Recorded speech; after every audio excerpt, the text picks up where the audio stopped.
I'm Courtney Collins, and you're watching Bloomberg Technology. Let's start with a check of your Bloomberg's first word news. President Obama met with press today for the first time since the election of Donald Trump. We are indisputably in a stronger position today than we were when I came in 8 years ago. My instructions to my team are that we run through the tape. We make sure that we finish what we started, that we don't let up in these last couple of months. Meanwhile, former Goldman Sachs banker Steve Mnuchin has been recommended by Donald Trump's team to serve as Treasury Secretary. That's according to two people familiar with the process. The choice is said to be awaiting the president-elect's final decision. The Securities and Exchange Commission says the agency's head, Mary Jo White, will leave office at the end of the Obama administration. White was appointed by President Obama in 2013, and her term doesn't end until 2019. And a United Nations spokesman says more than 54,000 people have fled their homes because of the military operation to retake the Iraqi city of Mosul from Islamic State. About 3/4 of the people are sheltered in camps set up by the UN. Global news 24 hours a day, powered by more than 2,600 journalists and analysts in more than 120 countries. I'm Courtney Collins. This is Bloomberg. Bloomberg Technology is next.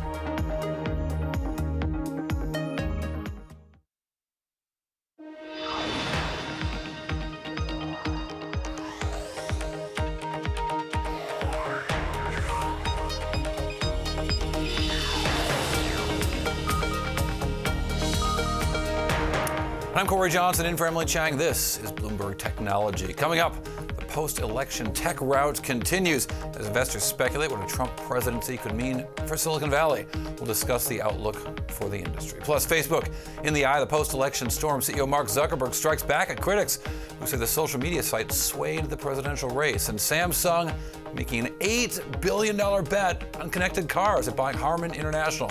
More details ahead, but first to our lead. Tech stocks continuing to slide in the wake of Donald Trump's election. Facebook, Amazon, Netflix, Google, you know, the FANG stocks.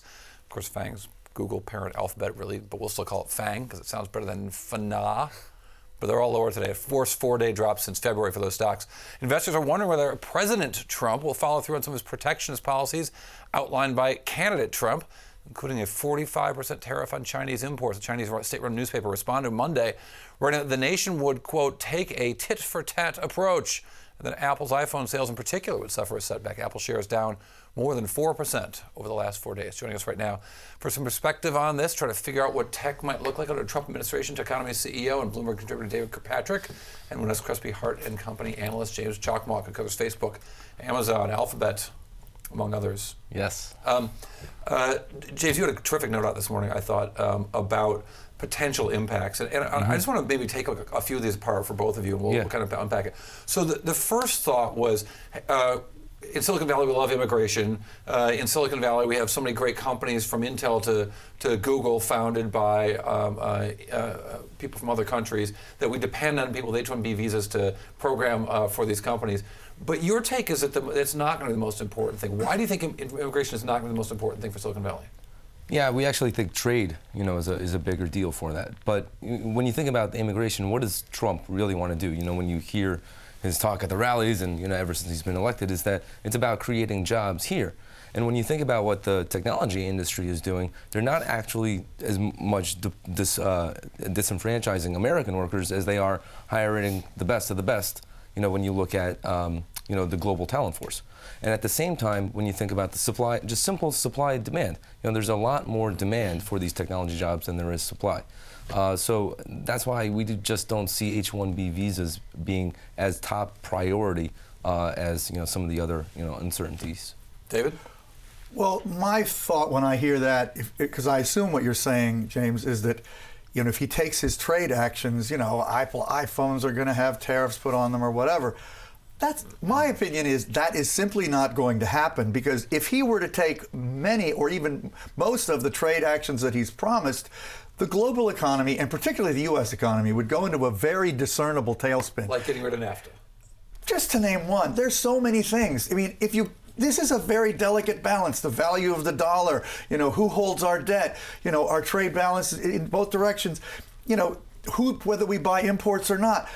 If he really messes with that in any direction too much, you risk creating a disequilibrium that really could be very damaging to the economy, damaging to the people who elected him. And I'm sure that he's going to have some relatively smart people whispering in his ear and reminding him of that. Yeah.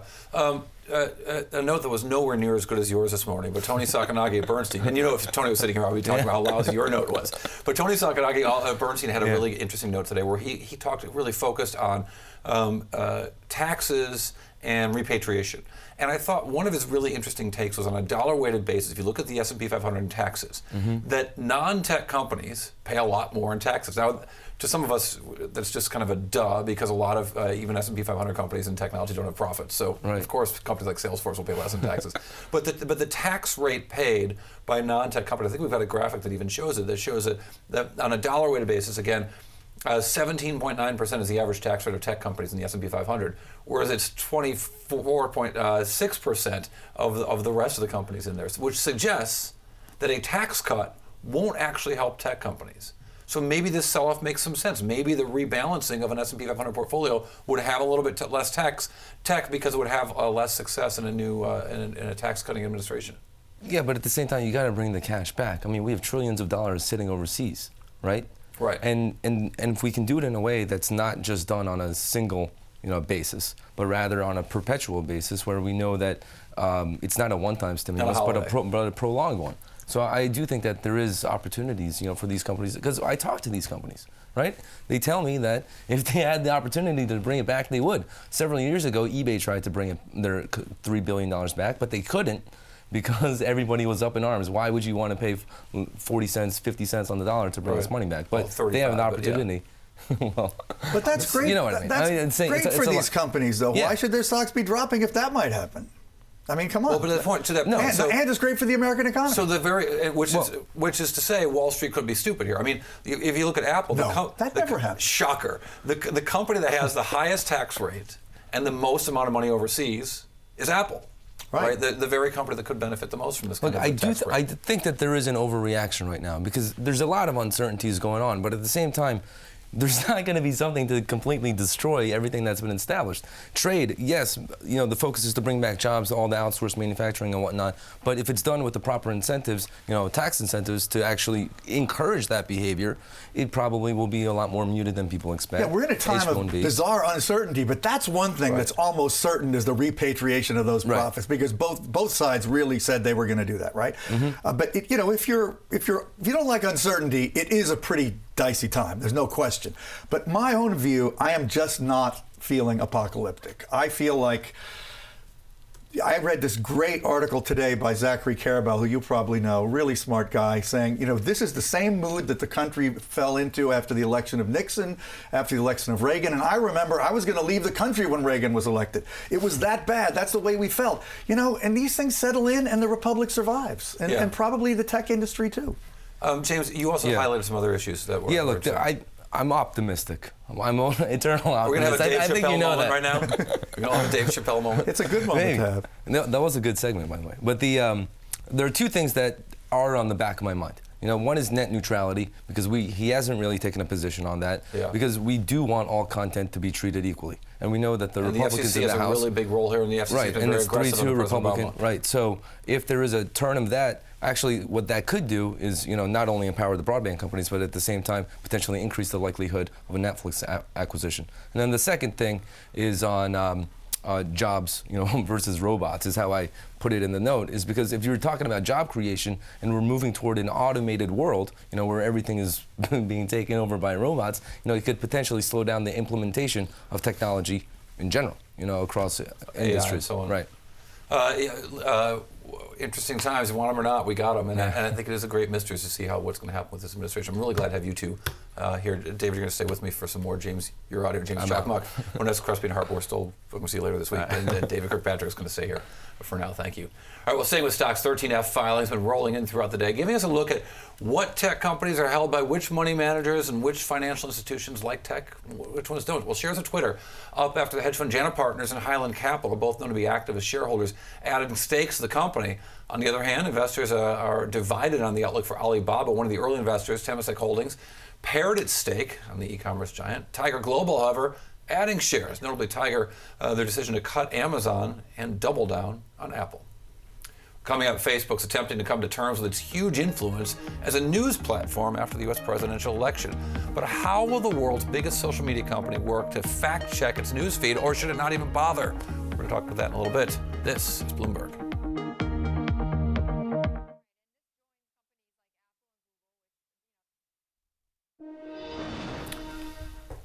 Well, another bit of deal news this merger Monday. Google disclosing it bought Undecidable Labs last month. It's a startup focused on turning online searches into purchases. The acquisition suggests that Google's making further moves to make profits out of its massive image library. And remember to stay with us later in the hour. You're going to be hearing from YouTube CEO Susan Wojcicki, who once led that Google image search business.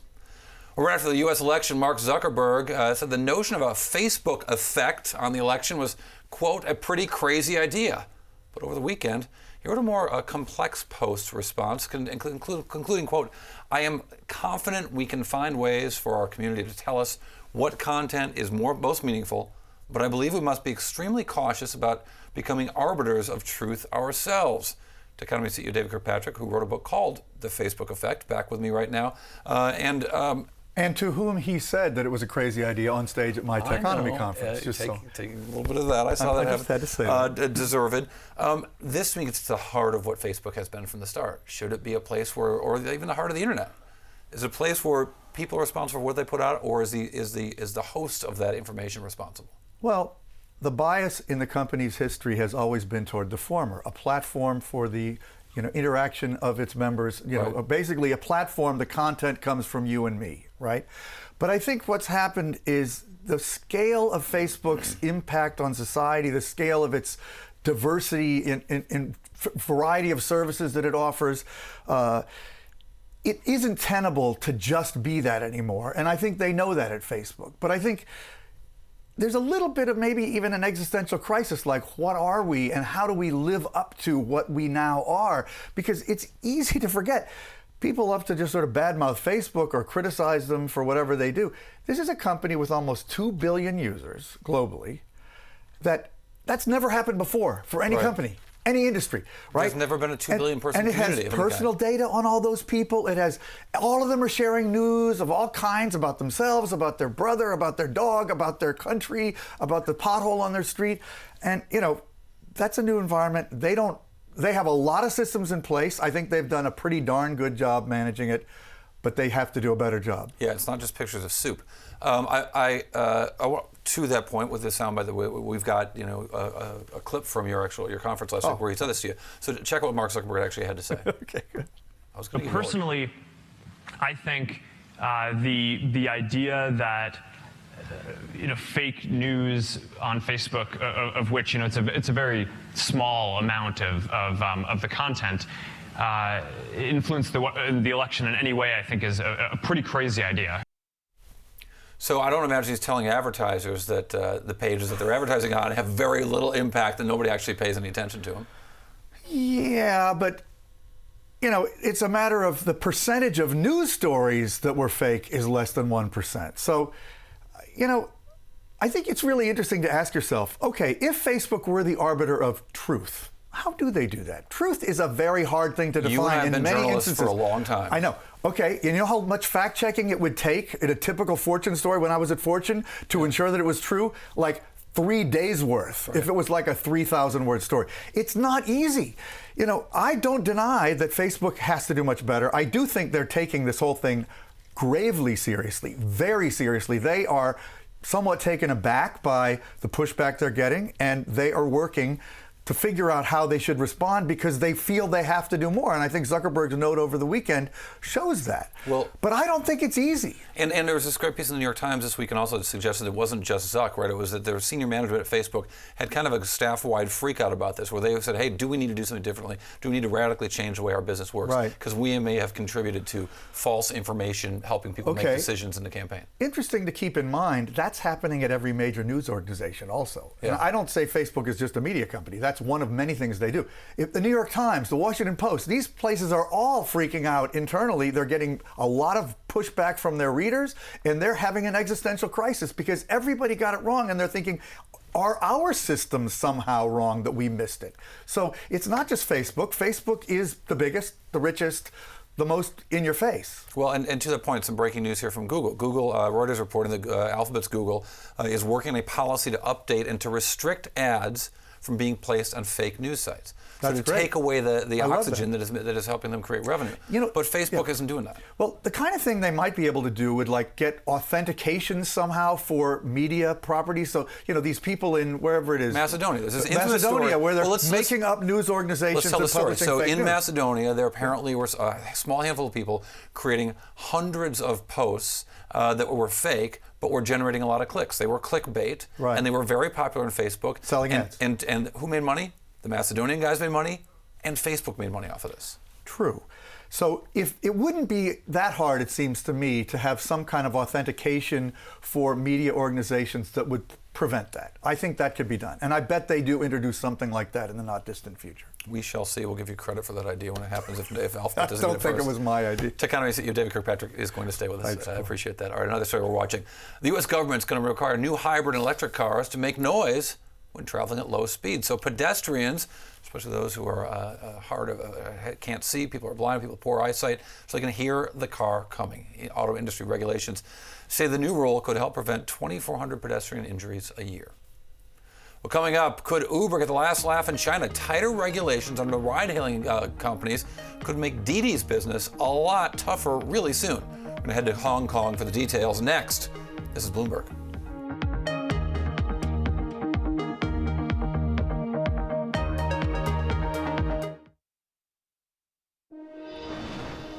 And Samsung's making moves in the automotive technology business. The company's agreeing to buy Harman International Industries for about $8 billion in cash.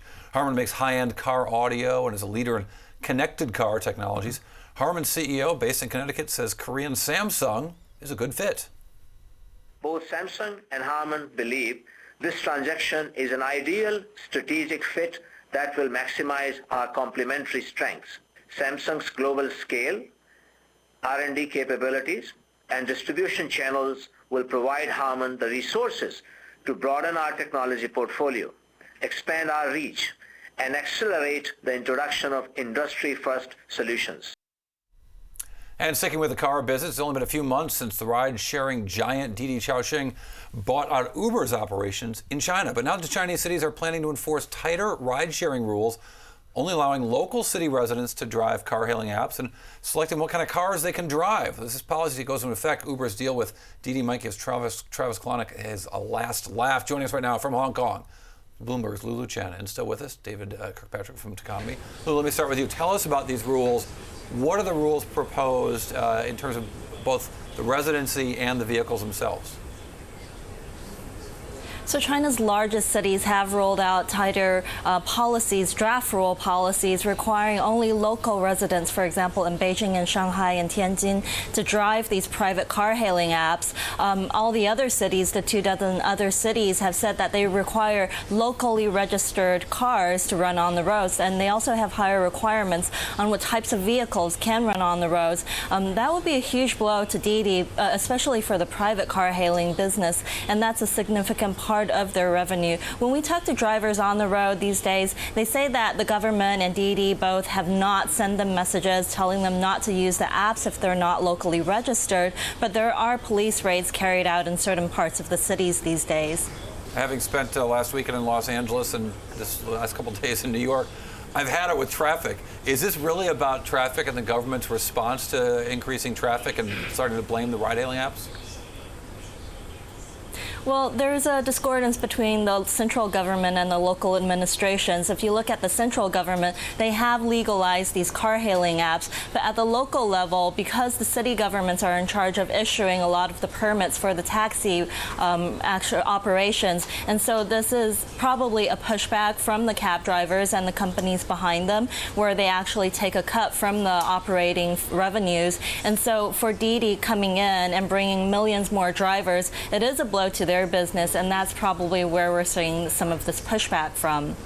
It's really interesting, too, because it would seem, David, that they had the inside track of this being a Chinese company operating in China, and the government was going to favor them. That certainly happened on the national level. Well, I'll tell you another way why it could make Uber feel glad they're not the ones involved. I mean, the answer probably is to go with the point that we just heard about the greasing of the palm, basically, of the government officials and the local government by the taxi industry. That's probably how Didi's going to have to get out of it. They're going to have to start basically paying more people, not bribery necessarily, but fees somehow. It just gets more expensive to do business, and it becomes less of a super cheap alternative form of transportation. That was probably inevitable anyway, but it is so hard for Western companies to do business in China because of the whimsicality of the regulatory regime that I think Uber was super fortunate to get out with such a big payoff. Whimsicality. Yes. I'm a writer. What do you want? Whimsicality is fine with me. So there was a thought that one of the things that Uber was doing by stemming the losses in China was taking a step closer to an IPO. And I wonder if you get the sense, not just with Uber, but some of these unicorn companies are starting to think about cashing out their investors, growing up a little bit, and becoming reporting and publicly traded companies. Uber especially. I think in general that may be happening, but I don't sense it as much at Uber as at some of the other companies. I think Uber is feeling kind of comfortable being able to raise capital at these astronomical private valuations. And frankly, if you look at Facebook's situation that we were talking about earlier on the show, if they had never gone public, they'd be able to do a lot of things to respond to situations that are putting them in a difficult position now that they cannot do when they have to keep churning the advertising crank to please Wall Street. So I could see Travis Kalanick being sympathetic to not going public. Lulu, really quick, just about 20 seconds here. Do you think this is going to get resolved on a national level, or is it going to get resolved on a local level? So Didi is providing feedback to the local bureaucracies these days. They're saying that they're more open to moderating the versions of the policies that has yet to be finalized. So we'll see in terms of how they negotiate with the governments.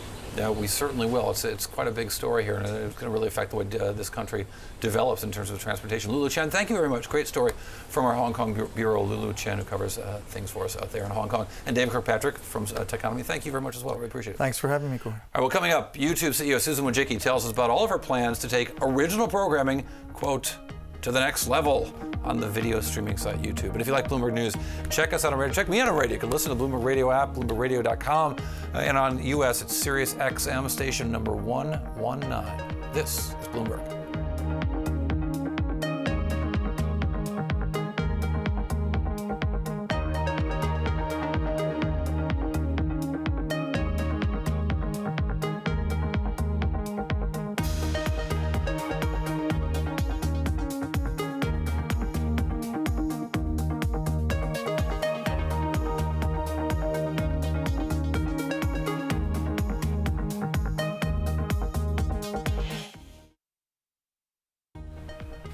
I'm Courtney Collins, and you're watching Bloomberg Technology. Let's begin with a check of Bloomberg's First Word News. President Obama says Donald Trump told him he can assure European leaders the U.S. will not back off its commitments to the NATO alliance. President Obama spoke with reporters today before his last trip to Europe as president.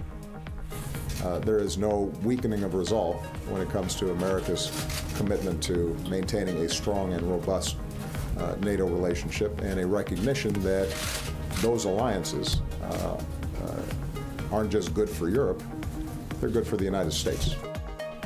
European Union foreign ministers have reaffirmed their support for the Iran nuclear agreement, which Donald Trump has vowed to renegotiate. Top EU diplomats are also calling for a more robust European defense and a greater European voice in world affairs.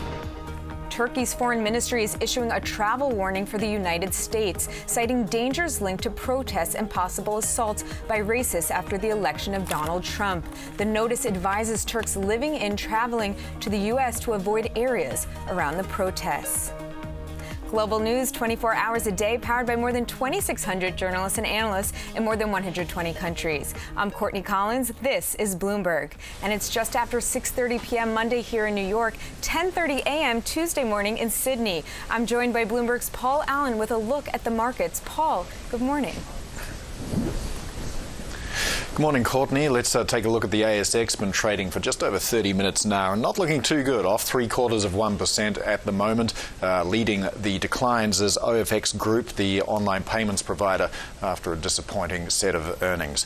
The Reserve Bank of Australia will release the minutes of its November meeting in a little under an hour's time. The RBA, of course, keeping the cash rate on hold at the record low 1.5% at that meeting. The World Interest Rate Probability Index from Bloomberg suggests just a 4% chance of a cut from the RBA in December. The Governor, Philip Lowe, is going to be giving a speech in Melbourne a little later this evening. Have a look at New Zealand at the moment. The NZX performing reasonably well, up a little more than 0.1% right now, although Tower Insurance is off slightly. That's despite the insurer saying its liability from the quake yesterday or on Monday is going to be just a little over $5 million. The biggest job there is going to be rebuilding New Zealand's major arterial route, State Highway 1. Over in Japan, keep an eye on those big bands, Mitsubishi UFJ and Mizuho, after better than expected earnings. I'm Paul Allen in Sydney. More from Bloomberg Technology next.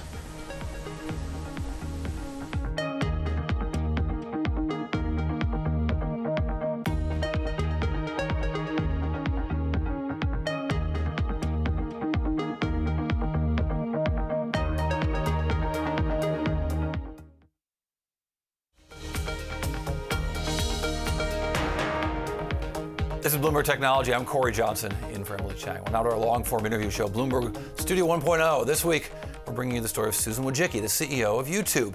She started as Google's 16th employee and in 2006 wrote the original business plan for Google to buy YouTube for $1.65 billion.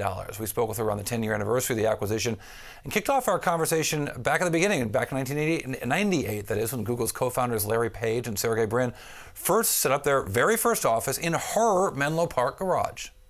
I wish I could say I had a great eye and I picked them out as students, out of all the students at Stanford, and I said, oh, come and rent my garage. I wish I could tell you that, but it didn't work that way.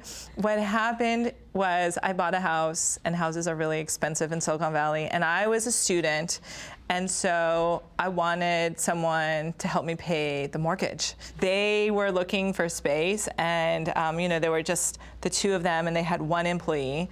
And space was also really expensive, and so the idea that they could just move into my garage quickly and easily at a relatively low cost for them was really appealing. And so they just moved in. Your mom was a teacher, your dad was a physics professor at Stanford, you have two sisters, Anne, who's the founder of 23andMe, Janet, who's an epidemiologist.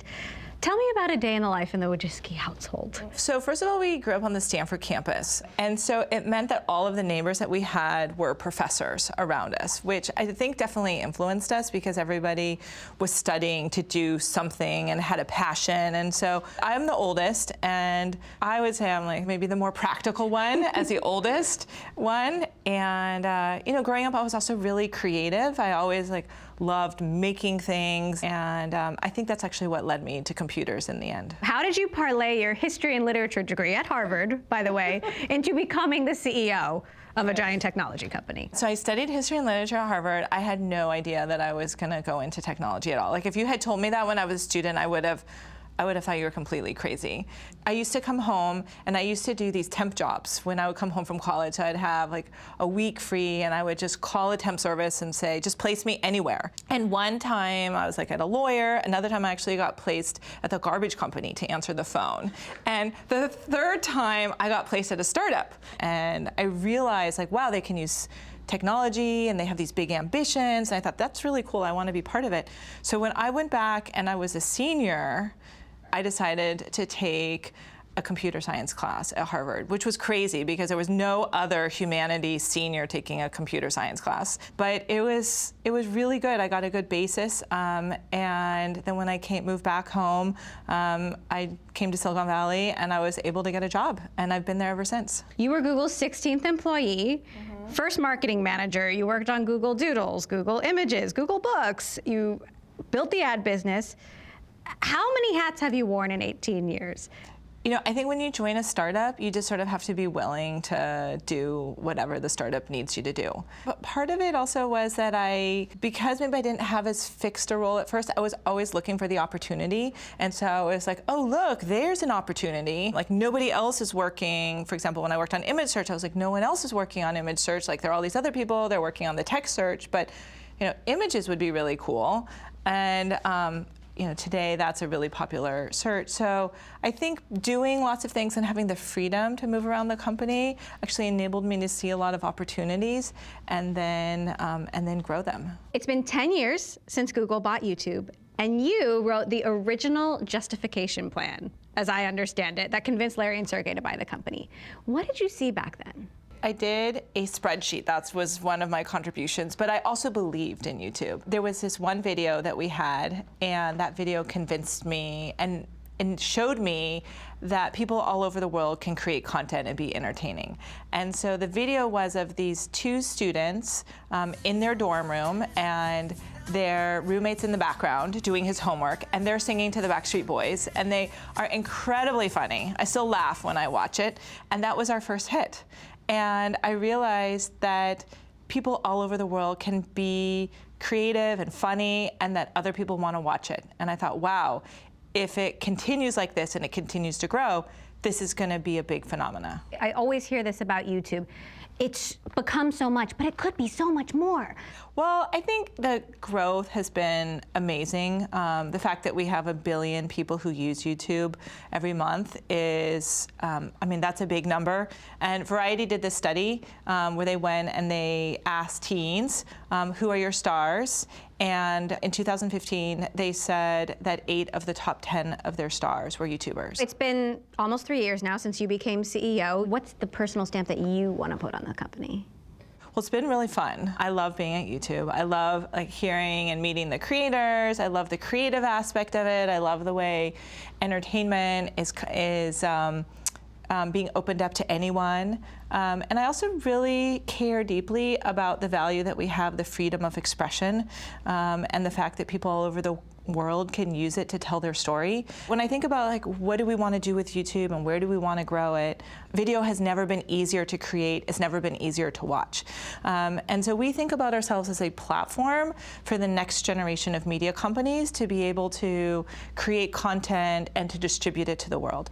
And we also want to work with traditional media companies so that that content can be redistributed to all the millennials that are on the platform. Now, some analysts estimate the value of YouTube is $70 billion, that it could easily be a standalone company. Why isn't it a standalone company, even within the Alphabet family? It's an important part of Google.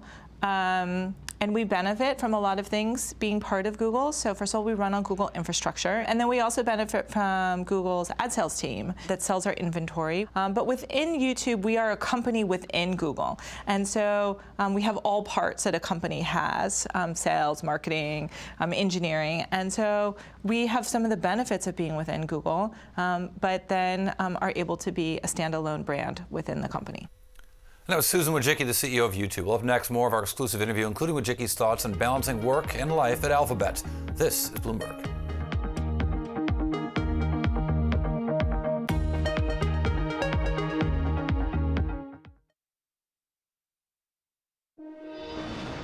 This is Bloomberg Technology. I'm Corey Johnson for Emily Chang. Well, turning back with our interview with YouTube CEO Susan Wojcicki on Bloomberg Studio 1.0. Well, as a mother of 5, Wojcicki talks about being a working parent and the importance of diversity in tech. Take a listen.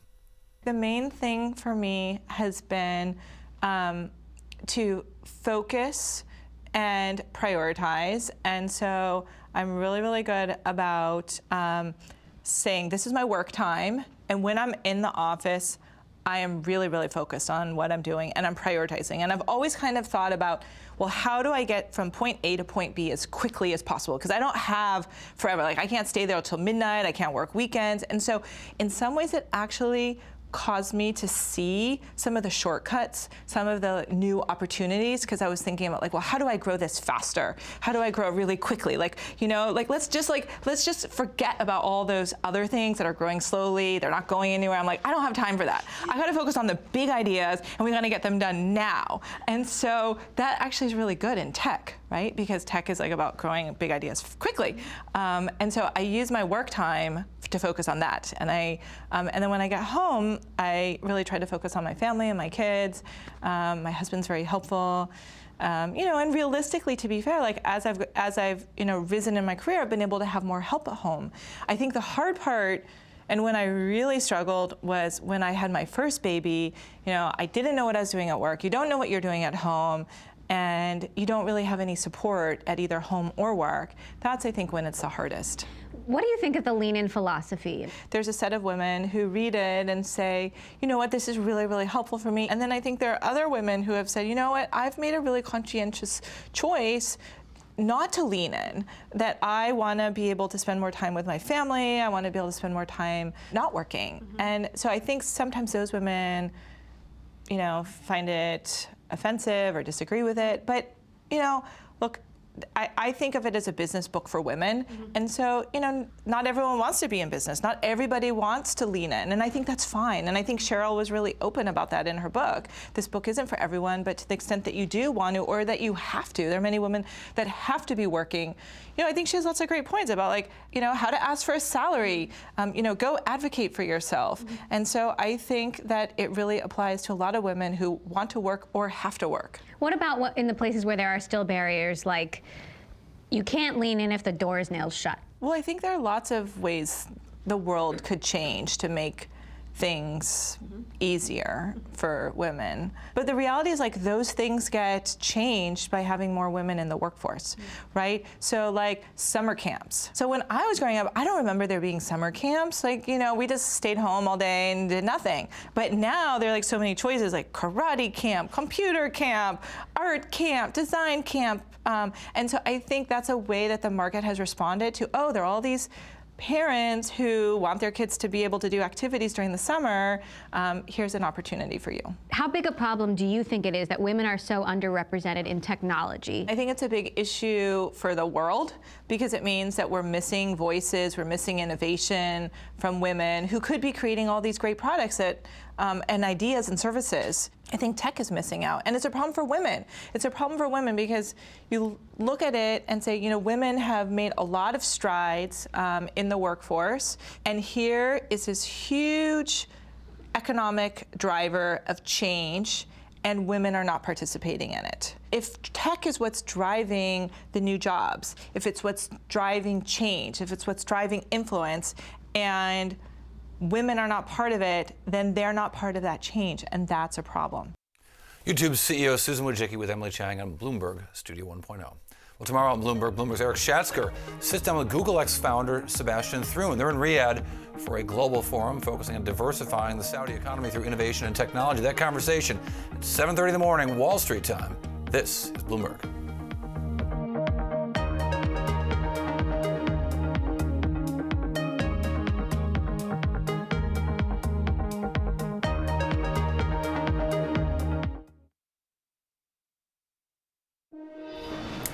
This is Bloomberg Technology, and I'm Corey Johnson in for Emily Chang. We're back to Bloomberg Studio 1.0, and the guest this week, Susan Wojcicki, the CEO of YouTube. Well, YouTube's original programming strategy is one of the great interests of Hollywood and Silicon Valley, but how much is YouTube willing to spend on content? I will say it's the first year that we've been in it, and so we've been learning about creating shows. We've actually been really pleased in the shows that we've created and the feedback that we've gotten from our users. What's the most successful show? PewDiePie is our creator who has the largest number of subscribers. He has over 45 million subscribers. And he is a gamer. He plays games. He does this really funny commentary. He did a real-life game where he was put in real-life situations that were like a game. Twitter, Amazon, Facebook are pursuing live streaming rights to sports. Do you do concerts already? Is sports something you'd consider? Well, right now we do a lot of highlights for sports. We did that during the whole football season. They did really well on YouTube. The full game, right? Those are very competitive. There are lots of people who are bidding for them. They're really expensive. And traditional media also are competing for them. So, I think a lot will change over the next 5 years, but at this point right now, we're really just focused on those highlights so that users can see those key moments that happen during the game. How do you think things will change over the next 5 years? as like the online players have stronger ad models, they have stronger subscription, they'll be able to be more competitive to be able to compete for some of those sports rights.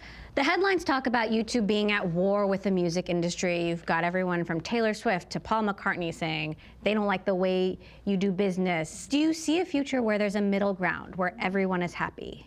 First of all, working with the music industry, I've learned that there are many constituents in the music industry, and they don't all agree with each other, right? So there'll be the labels and the artists and the publishers.